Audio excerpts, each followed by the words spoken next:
صلاح الدین کا ایک بڑا ہی کارآمد سالار جو ہمارے قبضے میں تھا جلاد کی نظر ہو گیا۔ اندر چلو، یہ جگہ محفوظ نہیں۔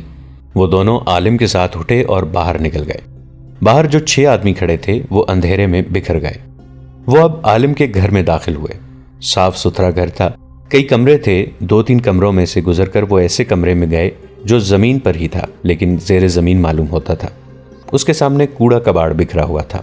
دروازے کے باہر تالا لگا ہوا تھا۔ صاف پتہ چلتا تھا کہ یہ دروازہ برسوں سے نہیں کھولا گیا اور کھولا بھی نہیں جائے گا۔ ایک پہلو میں کھڑکی تھی، اسے ہاتھ لگایا تو کھل گئی۔ عالم اندر گیا، اس کے پیچھے یہ دونوں آدمی اندر چلے گئے۔ اندر سے کمرہ خوب سجا ہوا تھا۔ دیوار کے ساتھ سنہری سلیب لٹک رہی تھی۔ اس کے ایک طرف حضرت عیسیٰ علیہ السلام کی دستی تصویر اور دوسری طرف حضرت مریم علیہ السلام کی تصویر تھی۔ عالم نے کہا، یہ میرا گرجا ہے اور پناہ گاہ بھی۔ خطرے کی موت میں آپ کے پاس کیا انتظام ہے؟ آنکھ کی ہری پٹی والے نے پوچھا اور مشورہ دیا۔ آپ کو سلیب اور یہ تصویریں اس طرح سامنے نہیں رکھنی چاہیے۔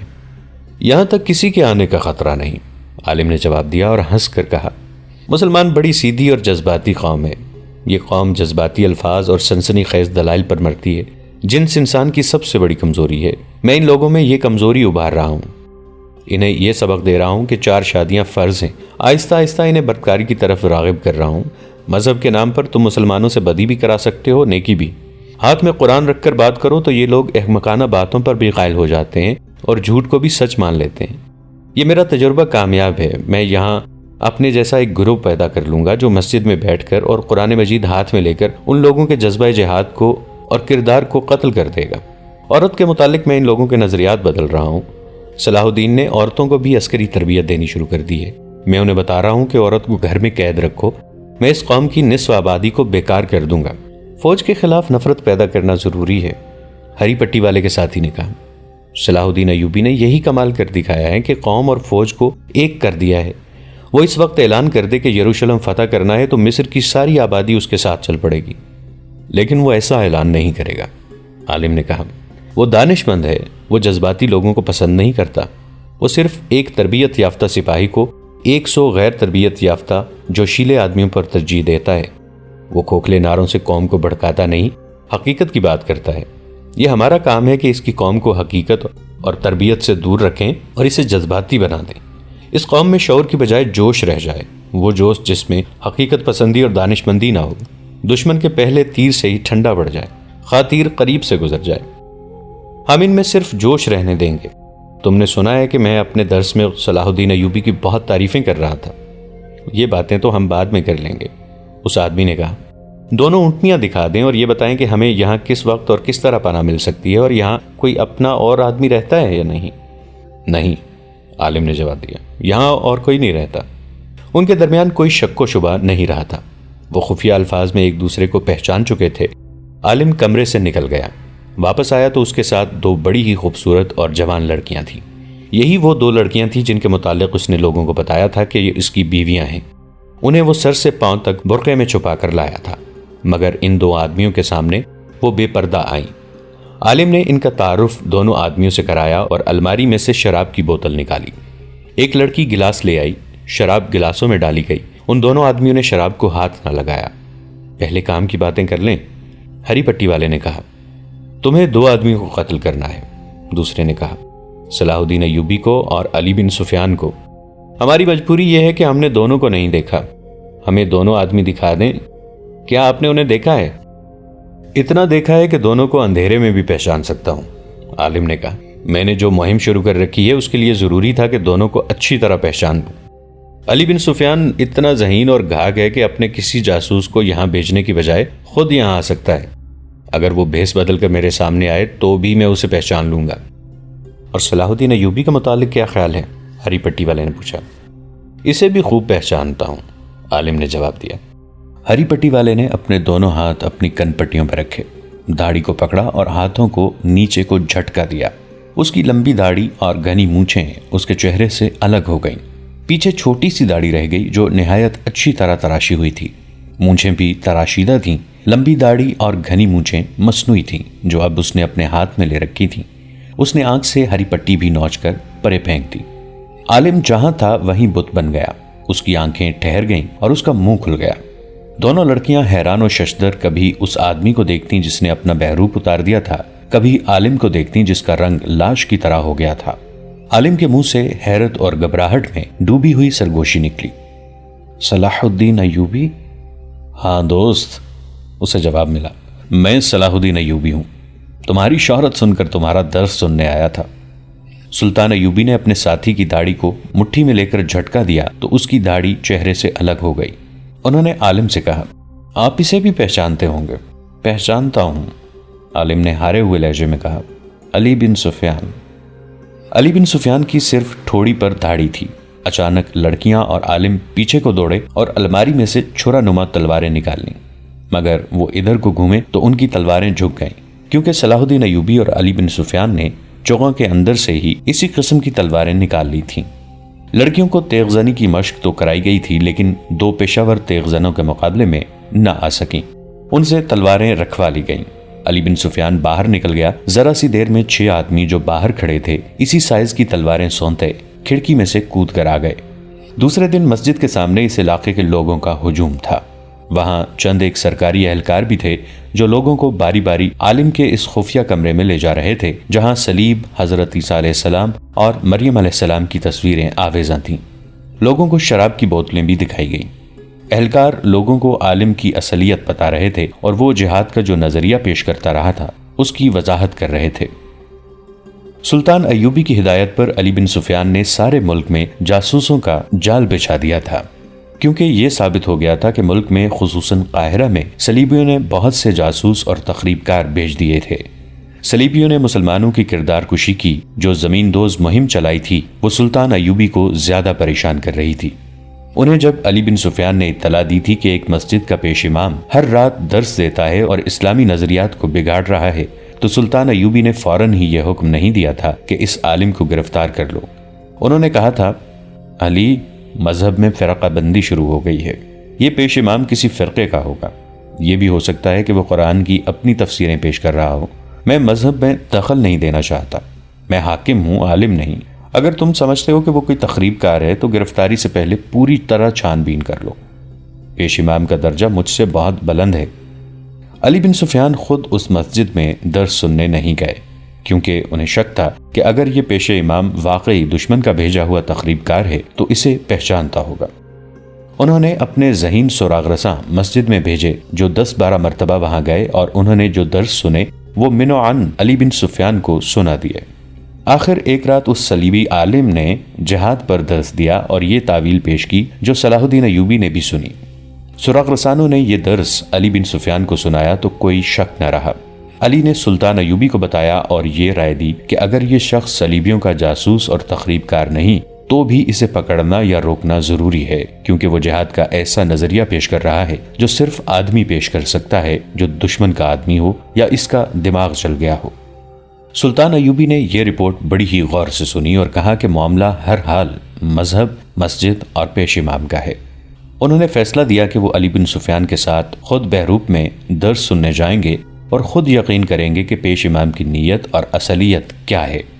جہاد کے ساتھ حیوانی جذبے کے ذکر نے سلطان ایوبی کے کان کھڑے کر دیے تھے۔ انہوں نے علی بن سفیان کے ساتھ صلاح مشورہ کر کے یہ بہروپ تیار کرایا تھا جس میں وہ مسجد میں گئے تھے۔ علی بن سفیان جاسوسی اور جاسوسی کے خلاف دفاع کے فن کا ماہر تھا۔ اس نے سلطان ایوبی کو اپنی ایک اور کامیابی سے آگاہ کر دیا تھا، وہ یہ تھی کہ فیضل فاطمی کو جس صلیبی لڑکی نے موقع پر گرفتار کرایا اور احمد کمال نام کے ایک کماندار کی خاطر اسلام قبول کرنے اور اس کے ساتھ شادی کرنے کی خواہش ظاہر کی مگر ماری گئی تھی، اس نے وہ خفیہ الفاظ اور اشارے بتائے تھے جو صلیبی جاسوس ایک دوسرے کو پہچاننے کے لیے استعمال کرتے تھے۔ اس کی نشاندہی پر چند ایک مسلمان بھی پکڑے گئے تھے جو صلیبیوں سے زر و جواہرات اور خوبصورت لڑکیاں لے کر ان کے لیے جاسوسی کرتے تھے۔ انہوں نے بھی علی بن سفیان کے تہہ خانے میں تصدیق کی تھی کہ یہ الفاظ اور اشارے استعمال ہوتے ہیں۔ اشارے یہ تھے کہ جاسوس جو ایک دوسرے سے پہلی بار ملتے اور ایک دوسرے کے متعلق یقین کرنا چاہتے تھے ان میں سے ایک آسمان کی طرف دیکھ کر کہتا، معلوم نہیں موسم کیسا رہے گا۔ وہ اسی بے پرواہی کے لہجے میں کہتا تھا جیسے یوں ہی اسے موسم کا خیال آ گیا ہو۔ دوسرا کہتا، بارش آئے گی۔ اسے جواب ملتا، آسمان بالکل صاف ہے۔ دوسرا کہتا، ہم گھٹائیں لائیں گے، اور وہ قہقہہ لگاتا تھا۔ قہقہے کی ضرورت یہ ہوتی تھی کہ یہ مکالمہ کوئی اور سن لے یا دوسرا آدمی جاسوس نہ ہو تو وہ یہ سمجھے کہ اس آدمی نے مذاق کیا ہے۔ علی بن سفیان کو بتایا گیا تھا کہ یہ خفیہ مکالمہ اس وقت بدلا جائے گا جب یہ ظاہر ہو جائے گا۔ دوسری بات جو علی نے معلوم کی تھی وہ یہ تھی کہ جاسوس ایک دوسرے کو اپنا نام نہیں بتاتے۔ ان کا ہیڈ کوارٹر فلسطین کا ایک قصبہ شوبک تھا جو ایک قلعہ تھا۔ یہ صلیبیوں کا جاسوسی کا مرکز تھا۔ ان انکشافات کے سہارے سلطان ایوبی اور علی بن سفیان بہروپ میں مسجد میں چلے گئے۔ انہوں نے جہاد کے درس کی خواہش ظاہر کی تو عالم نے خواہش پوری کر دی۔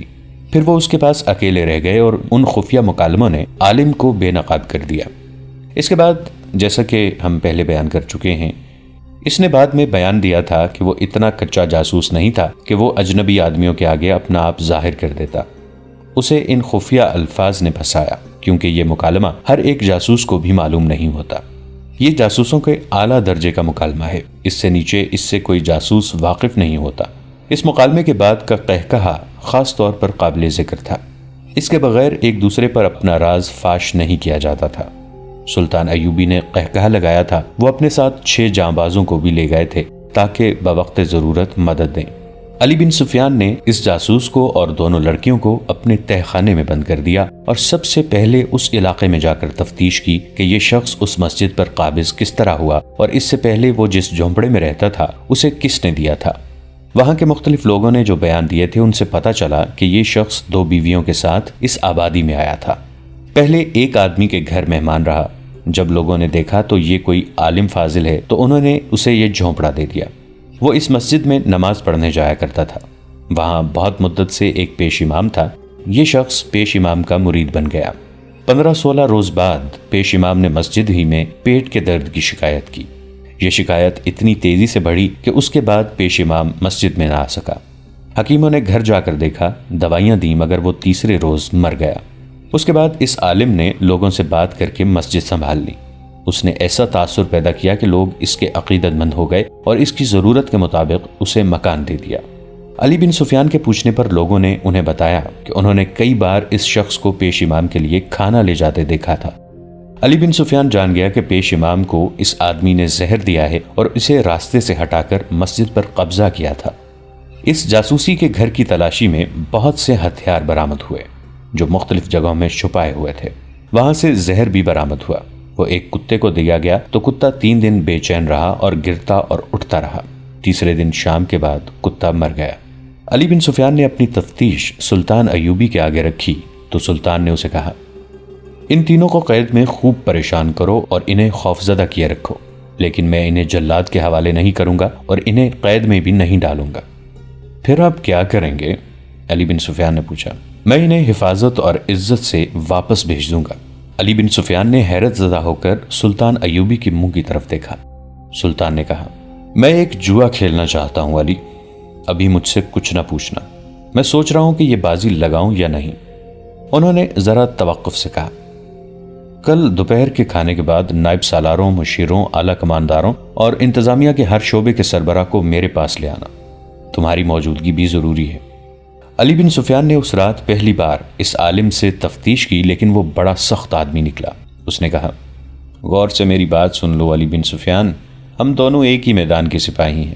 تم میرے ملک میں کبھی پکڑے گئے تو مجھے امید ہے کہ تم جان دے دو گے، اپنے ملک اور اپنے قوم کو دھوکہ نہیں دو گے۔ تم یہی توقع مجھ سے رکھو، مجھے معلوم ہے میرا انجام کیا ہوگا۔ اگر میں تمہیں وہ ساری باتیں بتا دوں جو تم مجھ سے پوچھنا چاہتے ہو تو بھی تم لوگ مجھے بخشو گے نہیں۔ مجھے اس تہہ خانے میں مرنا ہے، خواہ تم جلاد سے مرواؤ اور خواہ اذیت میں ڈال کر مار دو، پھر میں کیوں اپنی قوم کو دھوکہ دوں؟ مجھے امید ہے کہ تم اپنا ارادہ بدل دو گے۔ علی بن سفیان نے کہا، کیا تم ان 2 لڑکیوں کی عزت بچانے کی خاطر یہ پسند نہیں کرو گے کہ میں جو پوچھ رہا ہوں وہ مجھے بتا دو؟ کیسی عزت؟ اس نے جواب دیا، ان لڑکیوں کے پاس صرف حسن اور ناز نخرے ہیں، یا وہ استادی ہے جس سے وہ پتھروں کو بھی موم کر لیتی ہیں۔ ان کے پاس عزت نام کی کوئی چیز نہیں رہی۔ یہی تو انہیں سکھایا جاتا ہے کہ اپنی عزت سے دستبردار ہو جاؤ۔ ہم لوگ اپنی جان اور عزت بہت دور پھینکاتے ہیں۔ تم ان لڑکیوں کے ساتھ جیسا بھی سلوک کرنا چاہتے ہو کر لو، انہیں میرے سامنے ذلیل کر لو، میں تمہیں کچھ نہیں بتاؤں گا، لڑکیاں بھی تمہیں کچھ نہیں بتائیں گی۔ جاسوس لڑکیوں کو ہم سزائے موت دے دیا کرتے ہیں، انہیں ذلیل نہیں کیا کرتے۔ علی بن سفیان نے کہا، ہمارا مذہب عورت کو اذیت میں ڈالنے کی ہمیں اجازت نہیں دیتا۔ میرے دوست، جاسوس نے کہا، تم پیار کا حربہ استعمال کرو یا اذیت کا، ہم میں سے کوئی بھی ان ساتھیوں کی نشاندہی نہیں کرے گا جو تمہاری سلطنت کی جڑوں میں بیٹھے ہوئے ہیں۔ تم نے لڑکیوں کے ساتھ اچھا سلوک کرنے کا وعدہ کیا ہے، میں اس کے عوض تمہیں یہ بتا دیتا ہوں کہ یہ میری اور تمہاری جنگ نہیں، یہ صلیب اور چاند تارے کی جنگ ہے۔ میں ان معمولی سے جاسوسوں میں سے نہیں ہوں جو ادھر کی خبریں ادھر بھیجتے اور تمہارے آئندہ کے ارادے معلوم کرتے رہتے ہیں۔